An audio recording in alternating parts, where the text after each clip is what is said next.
believed that salvation can be found in the most sacred places, where prayers echo off centuries-old walls, and the light filtering through stained glass windows seems to carry a divine promise.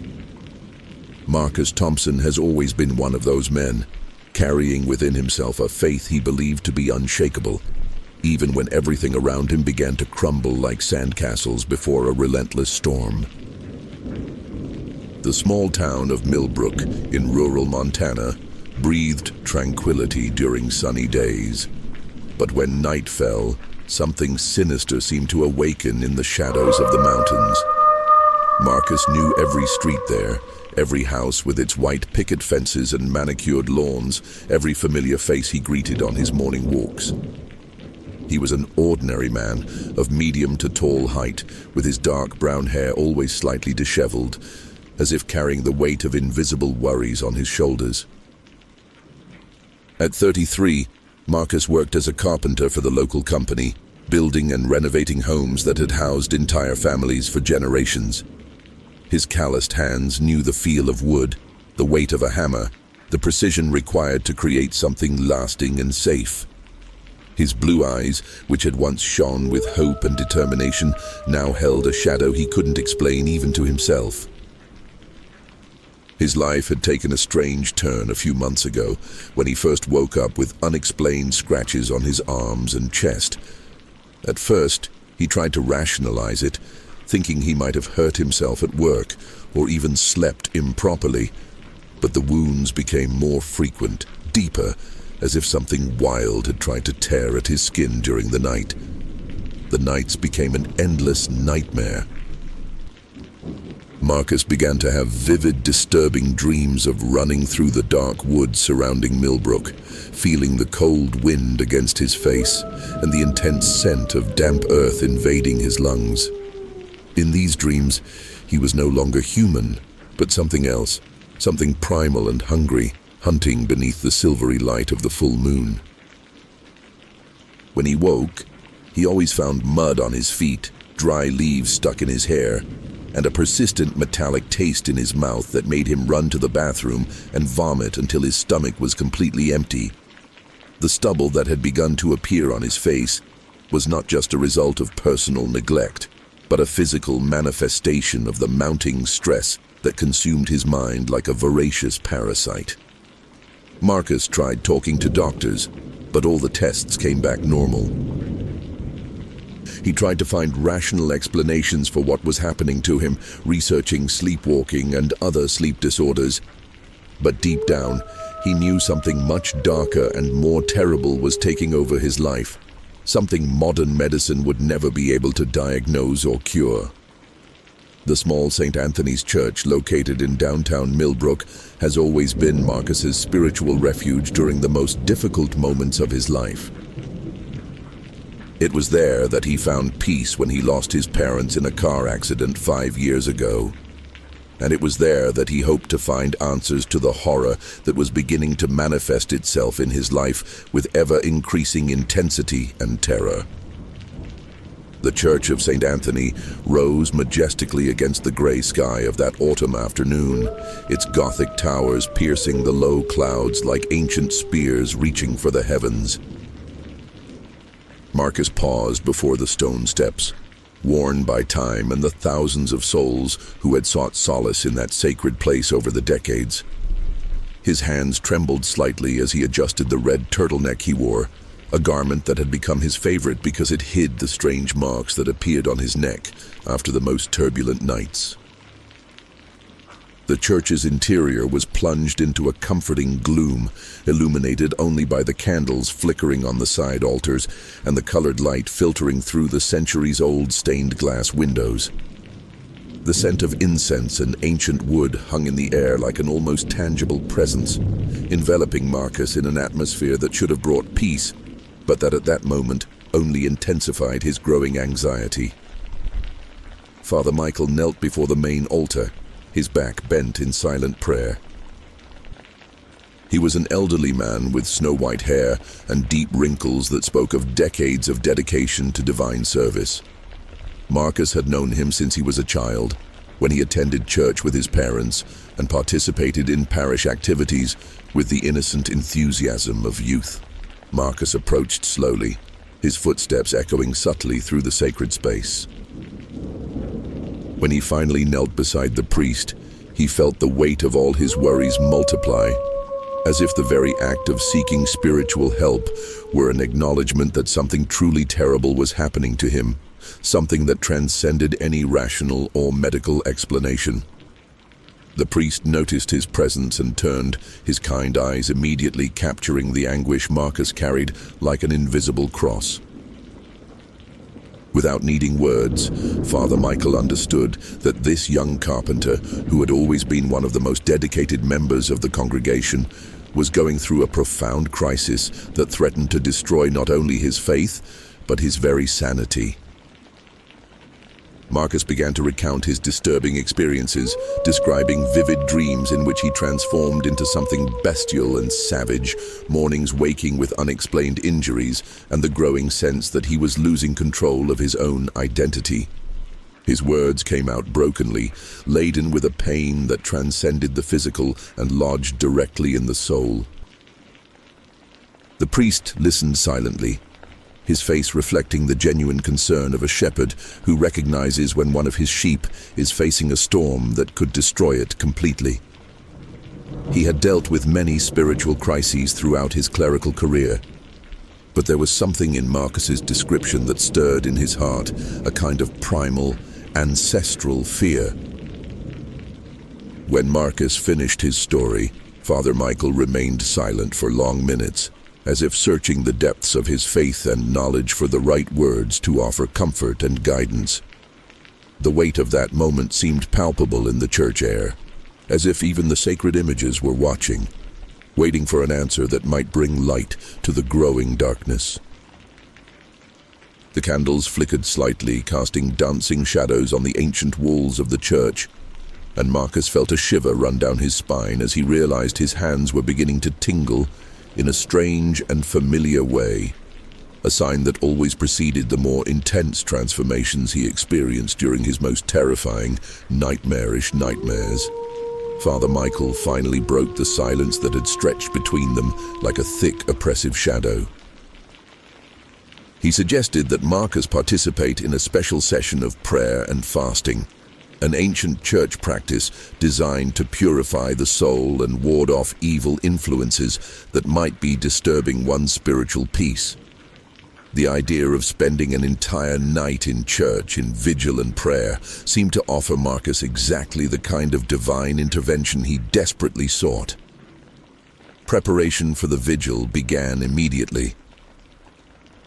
Marcus was instructed to fast throughout the day, consuming only water and keeping his mind focused on prayer and sacred meditation. The priest explained that fasting would purify his body and soul, creating a clearer channel for communication with the divine and allowing benevolent forces to work more effectively on his spiritual healing. As the hours passed, Marcus felt a strange energy growing within him, different from the anxiety that normally consumed him. It was as if something ancient and powerful was awakening in his veins, something that responded unexpectedly to the sacred ambience of the church and the prayers he continually murmured.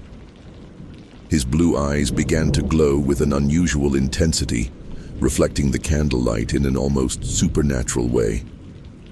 As the sun sank below the horizon, painting the sky with oranges and reds that resembled blood spilled on a celestial canvas, Marcus noticed his perception sharpening. He could hear the priest's heartbeat with disturbing clarity, smell every candle burning in the church, and every movement of air seemed to carry information his conscious mind couldn't adequately process. Father Michael began the night vigil prayers, his voice echoing off the church walls like a sacred mantra meant to ward off any evil presence that might be influencing Marcus. The Latin words flowed from his lips with the experience of decades of clerical practice, creating an atmosphere of solemnity and spiritual power that was meant to bring peace and protection. However, something completely unexpected began to happen. Instead of feeling purified and protected by the prayers, Marcus began to experience a growing agitation that seemed to arise from the most primal depths of his being. His body began to tingle intensely, and he could feel his muscles contracting and expanding in ways he couldn't consciously control. The full moon rose in the sky like a relentless silver eye, its light piercing through the church's stained glass windows and creating luminous patterns on the floor that seemed to pulse with a life of their own. Marcus felt a deep, unsettling connection to that lunar light, as if it were calling to something within him that had lain dormant for too long. Father Michael continued his prayers, seemingly unaware of the changes occurring within Marcus. His sacred words, which were supposed to bring peace and protection, began to sound like provocations to the carpenter's increasingly sensitive ears. It was as if the prayers were awakening the very thing they should have been suppressing, fueling a transformation that grew more intense with each passing moment. Marcus's hair began to stand on end, and he could feel his skin tingling in a way that was terribly familiar. His nails seemed to be growing, becoming sharper and tougher. The red shirt he wore began to tighten around his chest, which seemed to be expanding with muscles that had not been there moments before. The horror of the realization began to settle in his mind. The church, the place where he had sought salvation, was becoming the scene of his most terrifying transformation. The transformation began subtly, like a dark seed germinating deep within Marcus's soul. First, his senses sharpened beyond any normal human limit. He could hear the priest's heartbeat with terrifying clarity, smell the fear beginning to emanate from the very air of the church, and see every speck of dust dancing in the moonlight, streaming through the stained glass windows with almost microscopic clarity. His hands began to tremble uncontrollably, not from nervousness or anxiety, but from a primal energy rising from deep within his DNA, as if thousands of years of evolution were being reversed in a matter of minutes. The muscles in his arms began to contract and expand, creating visible ripples beneath the skin that seemed to be stretching to accommodate an anatomy that was no longer fully human. Father Michael realized something was drastically wrong when he heard a low, guttural groan erupt from Marcus's throat. When he turned to look at his parishioner, his eyes widened in horror at the transformation taking place before the church's sacred altar. Marcus's face was contorted, his bones rearranging grotesquely as his facial structure slowly elongated. Marcus's blue eyes, always his most striking feature, remained human, but now they glowed with a predatory intensity that chilled the blood. It was like looking directly into the soul of an ancient predator, awakened after centuries of dormancy. The pain and rage reflected in those eyes was so intense they seemed capable of igniting anything they touched. Marcus's nose and mouth began to deform, gradually elongating to form a partial snout that retained human features but revealed sharp fangs slowly growing through his gums. The sound they made as they pierced flesh was a wet, disturbing noise that echoed through the church like a desecration of everything the place stood for. His skin remained mostly human, but it began to be covered in patches of dark fur that sprouted like evil grass growing from cursed soil. The hair appeared first on his arms and chest, gradually spreading across his body in a manner that seemed to follow specific, primal patterns, as if guided by an ancient intelligence that knew exactly how to rebuild a human body into something more savage and powerful. Marcus's red shirt began to tear under the pressure of his expanding muscles. The fabric slowly peeled away, revealing a chest that had become broader and more muscular, now covered in a disturbing blend of human skin and animal hair. The sounds of the transformation were a grotesque symphony of bones cracking, muscles rearranging, and tissues adapting to a new biological reality. Father Michael tried to continue his prayers, but the words died in his throat as he realized that his divine invocations not only failed to halt the transformation, but seemed to be accelerating it. It was as if the very act of praying in the presence of this transforming creature was a blasphemy that offended the sacred forces and caused them to withdraw, leaving only primal, savage darkness to fill the spiritual void. Marcus raised one of his hands, which had now grown sharp claws that glinted in the candlelight. With his other hand, he clutched his chest, as if trying to physically contain the transformation consuming him from within. His expression was a terrifying mix of human pain and bestial fury, a combination that shouldn't exist in nature, but which manifested itself here in all its terrible reality. The roar that emerged from Marcus's throat echoed off the sacred walls of St. Anthony's Church like a sound that didn't belong there. A vocalization that carried within it all the predatory instincts of creatures that hunted in the primordial forests when humanity was still in its infancy. It was a sound that made the bones tremble and the blood run cold in the veins of anyone unfortunate enough to hear it. Father Michael instinctively recoiled, his legs trembling under the weight of the revelation that everything he had believed for decades about the power of faith and prayer was being questioned in the most brutal way possible before his eyes. The prayers that had always been his weapon against darkness now seemed powerless against the transformation taking place in the heart of his church, desecrating sacred space in a way he had never imagined possible. The creature Marcus had become retained disturbingly human aspects mixed with bestial traits that defied rational comprehension. His hair remained short and dark, slicked back as it always had been, but now it seemed thicker and wilder. His eyes remained unmistakably human, but the anger and pain reflected in them were so intense they burned like glowing embers in the darkness of the church. The transformation had completely ripped his red shirt, leaving only fragments of fabric hanging from his now muscular torso, covered in a grotesque mix of human skin and patches of dark fur. His jeans remained partially intact, but they were stretched to the limit to accommodate the new anatomy his body had assumed during the terrifying metamorphosis.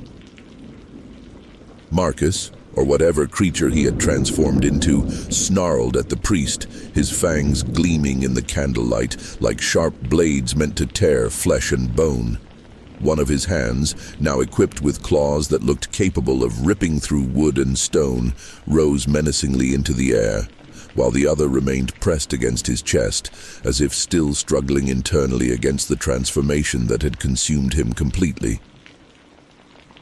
The internal conflict raging within the creature was evident in every movement. There were moments when its human eyes seemed to plead for help and understanding, revealing that Marcus still existed somewhere deep within that bestial form. But these moments of humanity were quickly replaced by waves of primal fury that caused the creature to growl and bare its fangs menacingly. Father Michael tried one last time to summon the power of his prayers, raising a silver crucifix toward the creature while reciting sacred verses in a voice trembling with terror and determination. But instead of retreating or showing signs of weakness before the sacred symbol, the creature only seemed more enraged, as if the very presence of sacred objects intensified its blasphemous and savage nature. The church, which for decades had been a haven of peace and sanctity for the Millbrook community, was transformed in that moment into a scene of primordial horror, where the sacred and the profane clashed in a battle that transcended all normal human comprehension. Shadows danced on the walls like living entities, fueled by the light of the candles that flickered violently, as if even the fire itself were reacting to the presence of this abomination. The air inside the church had become thick and oppressive, charged with a malignant energy that made every breath a conscious effort. It was as if the very atmosphere was being corrupted by the creature's presence, transforming a space of prayer and contemplation into an environment where only terror and despair could properly thrive. The creature that was once Marcus Thompson stood motionless for a moment that seemed to stretch forever, its claws glinting in the flickering candlelight as its human eyes stared at the priest with an intensity that transcended any emotion that should exist in this world. There was something deeply disturbing about the way this creature managed to retain aspects of its humanity while displaying bestial characteristics that seemed plucked from the darkest nightmares of early humanity. Father Michael realized in that moment that he was facing something that challenged not only his faith, but his entire understanding of the nature of good and evil, the sacred and the profane. The creature before him was not simply a demonic manifestation that could be exorcised with prayer and holy water, but something far more complex and terrifying, a fusion of humanity and bestiality that seemed to question the very nature of the human soul. The transformation was complete, but the inner conflict remained visible in the creature's desperate eyes. Marcus was still struggling within that bestial form, desperately trying to maintain some semblance of his human identity as primitive, savage instincts threatened to consume him completely. This internal struggle created a palpable tension in the church air, as if two completely opposite natures were waging war within a single body. The sound of the creature's heavy breathing echoed off the ancient walls of the church, mingling with the low moans that emerged from its transformed throat. Each exhalation seemed to carry the weight of a pain that transcended the physical, an anguish born of the knowledge that something fundamental had been lost forever, something that might never be recovered. The church candles began to flicker more violently, as if an invisible force were disturbing the air around them.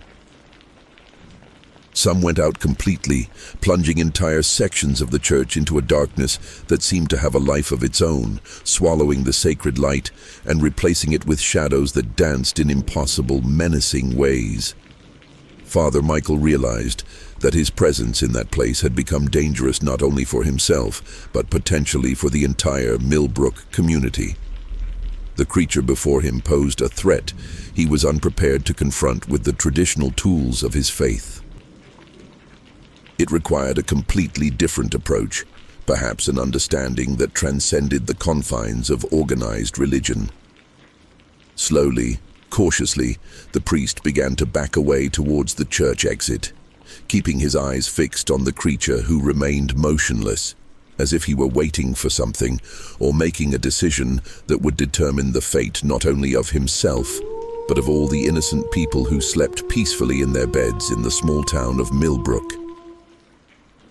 The creature emitted one final roar, a sound that seemed to carry within it all the frustrations and pain of a soul trapped in a form it could neither accept nor control. It was a wail that echoed off the church walls like an inverted prayer, a desperate plea addressed not to the heavens, but to the darkest depths of human existence. When Father Michael finally made it out of the church, his hands shook uncontrollably as he locked the heavy door behind him. But he knew that no lock or physical barrier would be able to contain for long what had awakened within the sacred walls of his church. The full moon continued to shine in the sky like an unforgiving eye, observing everything that had happened and waiting to see what was yet to come. The small town of Millbrook slept peacefully, unaware that something had changed forever that night. In the shadows of St. Anthony's Church, a presence waited, and no one could predict when or how it would manifest itself again.